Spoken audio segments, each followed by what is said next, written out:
So, a proper crisis, a real crisis. I don't know what it's like where you live, but getting fuel here for the car is pretty much impossible unless you know when the tanker's arriving and get in the very long queue. What is so maddening about all this is the way that some, including of course those politicians on the continent, but some here are trying to blame Brexit. Trying to blame Brexit for a shortage of lorry drivers. Well, look, there's a shortage of lorry drivers right across the rest of Europe too. And one of the reasons we've got such a problem in this country is actually because of EU membership, because it suited the hauliers to have as much cheap foreign labour as possible. And because of that, lorry drivers have been doing a very responsible job for just £11 an hour, staying away from home, sleeping in lay-bys, often in conditions that are far from safe. So it's not surprising that people have actually been driven out of the business. Cheap foreign labour drove down wages. It also drove down conditions for British lorry drivers. So the idea that this is somehow Brexit is nonsense. No, I tell you what the problem is. It's the DVLA. Yep, down in Swansea, there are nearly 50,000 applications behind for those that want to get qualified as HGV drivers. Why? Well, it's part, of course, of government inefficiency. It's part of coronavirus. It's partly working from home. And there was a strike, which got very little publicity, but a strike in August at the DVLA, which further exacerbated the problem. But here's the annoyance. This problem has been coming down the tracks at us for at least a couple of months. Everyone could see there was a big shortage.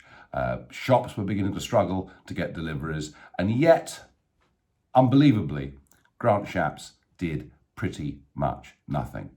Apart from a minor loosening of the number of hours that lorry drivers can work, no real effort's been made. And to be told overnight that 150 army drivers will be ready in a few days, well, whoopee, there are 8,500 fuel stations and forecourts in this country. It's going to make very little difference indeed. It is within the DVLA that this problem has got to be solved. There and the Department of Transport, that is our problem. And extraordinarily, since he got back from America at the end of last week, the Prime Minister, Boris Johnson, has said nothing, appeared absolutely nowhere. And my guess is that what will have happened is his team will say, now we've talked to psychologists. And if you tell the country not to panic, and they do, it'll look bad on you. So better just not to be there. Better just to allow this thing to carry on. We are suffering, above all, with this crisis from a chronic lack of leadership. And perhaps to add insult to injury, just today, the oil price has traded up through $80 a barrel. That's Brent oil, North Sea oil, trading at $80 a barrel. Wait for it, that is up 55% this year. So not only is petrol and diesel scarce and hard to get, but the price of it is going to rocket. And I do begin to think that this is one of those crises where the country begins to completely lose trust and confidence in the Prime Minister's ability to lead, and the government and the civil service and the big departments, their ability to actually run this country efficiently. It was bad enough that people couldn't get GP appointments. Now they can't even travel to the GPs, even if the doctor wanted to meet them. And this comes on top of perhaps an even bigger problem. And again, it's energy. A crazed drive started back in Tony Blair's day, supported with enthusiasm by David Cameron, and on to Boris Johnson, and it's called wind energy. They've all been fanatics for wind energy, and indeed, Boris Johnson said the other month he wanted us to become the Saudi Arabia of wind. Well, it really does suit rich landowners who get paid to have wind turbines on their land, and it suits big foreign companies building these vast, monstrous arrays in the North Sea and elsewhere. But who's paying for all this? Well, you are, because your electricity bill is nearly 25% more expensive than it should be because of what's called green subsidies. Your money being transferred to the rich. It's been going on for way too many years. Hardly anybody in politics wants to talk about it because they all want to go green. And if that means the poor get poorer and the rich get richer, then so be it. But the problem with wind energy is what happens when the wind doesn't blow. And over the course of the last month, over some very still conditions, wind energy contributed 2% of our power needs, not the 25% that it can contribute if the wind is blowing at the right level, 2%. And that means we're wholly reliant on natural gas as a backup, and the price of that, just like the price of oil, is going up. One does think that Mr. Putin, who controls so much of the world's natural gas, is doing very well at limiting supply coming into Europe to get that price higher.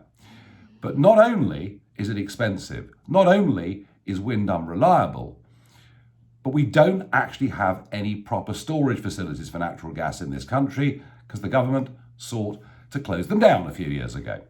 We have 1.7% of our annual natural gas needs in storage as backup, compared to France, Germany and others who have 20% in storage. So we face the prospect, far worse than the petrol stations being empty, we face the prospect if things go wrong this winter, of the lights literally going out. Older people will remember back to 1974, the last time that this happened. So it's all well and good to say that electric cars are the future, but if you've built up, if a succession of idiot governments have built up an energy security policy that is in risk of totally falling down in the middle of winter, well, we could find ourselves relying on electric cars that we simply can't charge. This can be changed, but it needs a massive strategic shift of government direction on energy. We've got to think that if we're serious about producing less carbon dioxide in energy generation and we want regular, continuous supply, there is only one way forward, and that is nuclear. Not the big monstrosities of the 1950s and 60s, more the small modular reactors that can be built today. And just think of it, the submarine technology that I'm very pleased to say we're selling to New Zealand, each of those subs has its own mini nuclear reactor in the back. And I think there needs to be a national conversation about small modular nuclear power stations. We must reduce our reliance on wind energy. We must end green subsidies immediately, end this transference of money from the poor to the rich. And we need political leadership. And right now, Boris Johnson, you are letting the country down absolutely dreadfully. And I sense a growing tide of anger and resentment. So please get on to your members of parliament and tell them this country needs leadership. This country needs rapidly to get the DVLA sorted out, to get HGV drivers who are able to carry petrol and diesel on the roads. And we need a long-term total rethink of this country's energy policy.